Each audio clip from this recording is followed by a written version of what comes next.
ಕಾಂಗ್ರೆಸ್ ನಾಯಕ ಬಿಕೆ ಹರಿಪ್ರಸಾದ್ ಒಂದು ವಿವಾದಾತ್ಮಕ ಹೇಳಿಕೆ ಕೊಟ್ಟಿದ್ರು. ಅದು ರಾಜ್ಯದಲ್ಲಿ ಹಾಗೆ 2002ರಲ್ಲಿ ಆಗಿದ್ದಂತಹ ಗೋಧ್ರಾ ರೀತಿಯಲ್ಲಿ ಮತ್ತೊಂದು ಘಟನೆ ನಡೆಯಬಹುದು ಅನ್ನೋ ಹೇಳಿಕೆ ಕೊಟ್ಟಿದ್ರು. ಅದಕ್ಕೆ ಸಿಸಿಬಿ ವಿಚಾರಣೆಗೆ ಅಂದ್ರೆ ಒಂದು ಹೇಳಿಕೆನ ಪಡೆದುಕೊಳ್ಳೋಕೆ ಬಂದಾಗ ಹೇಳಿಕೆ ಕೊಡೋಕೆ ನಕಾರ.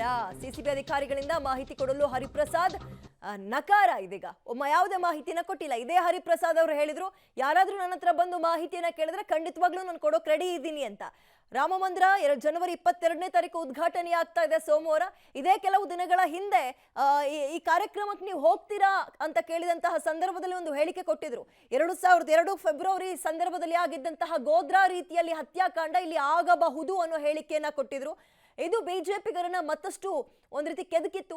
ಇದಾದ್ಮೇಲೆ ಮಾಧ್ಯಮದವರು ಕೇಳಿದಂತಹ ಪ್ರಶ್ನೆಗೆ ನೀವು ಮಾಹಿತಿಯನ್ನ ಕೊಡ್ತೀರಾ ಸರ್ ಅನ್ನೋದಕ್ಕೆ, ಯಾರಾದ್ರೂ ಅಧಿಕಾರಿಗಳು ಬಂದು ತನಿಖೆಗೆ ಕರೆದ್ರೆ ನಾನು ಹೋಗ್ತೀನಿ, ನನ್ನ ಹತ್ರ ಇರೋ ಡೀಟೇಲ್ಸ್ ಕೊಡ್ತೀನಿ ಅಂದಿದ್ರು. ಬಟ್ ಈಗ ಯಾವುದನ್ನು ಕೊಡೋಕೆ ಅವರು ಒಪ್ತಾ ಇಲ್ಲ.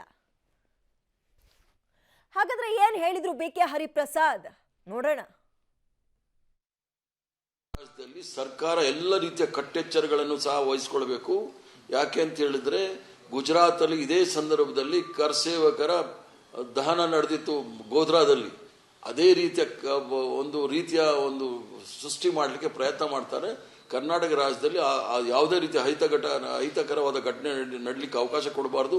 ಯಾರ್ಯಾರು ಅಯೋಧ್ಯೆಗೆ ಹೋಗ್ತಾರೋ ಅವ್ರು ಹೋಗ್ಲಿಕ್ಕೆ ಎಲ್ಲ ರೀತಿಯ ಬಂದೋಬಸ್ತನ್ನು ಮಾಡಿಕೊಡ್ಬೇಕಾಗತ್ತೆ. ಇಲ್ಲಾಂದ್ರೆ ನಾವು ಮತ್ತೊಂದು ಗೋಧ್ರಾನ ಕರ್ನಾಟಕದಲ್ಲಿ ನೋಡ್ಲಿಕ್ಕೆ ಆಗೋದಿಲ್ಲ.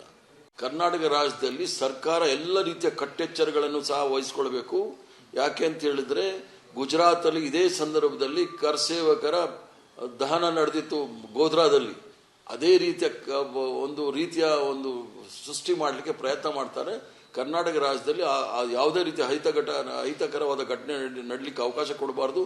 ಯಾರ್ಯಾರು ಅಯೋಧ್ಯೆಗೆ ಹೋಗ್ತಾರೋ ಅವ್ರು ಹೋಗ್ಲಿಕ್ಕೆ ಎಲ್ಲ ರೀತಿಯ ಬಂದೋಬಸ್ತನ್ನು ಮಾಡಿಕೊಡ್ಬೇಕಾಗತ್ತೆ. ಇಲ್ಲಾಂದ್ರೆ ನಾವು ಮತ್ತೊಂದು ಗೋಧ್ರಾನ ಕರ್ನಾಟಕದಲ್ಲಿ ನೋಡ್ಲಿಕ್ಕೆ ಆಗೋದಿಲ್ಲ.